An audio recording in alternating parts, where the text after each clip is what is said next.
sign up to be in our email list? Sure. Thank you. Excellent. Absolutely, absolutely. Hi, I'm dropping off bottle caps for the Adams family. We collected 162. Go say that one more time. 162 That's a lot of caps you got there. Thank you so much. There is room. Look at all those caps. Bottle caps.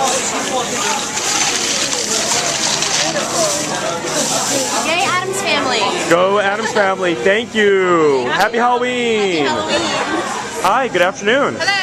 Happy Halloween. Happy Halloween. What show are you with? Phantom of the Opera. And what's your name? My name's Catherine. And what do you have there? What's in that bag? We have an entire bag of bottle caps to be recycled separately from the bottles. Utterly amazing.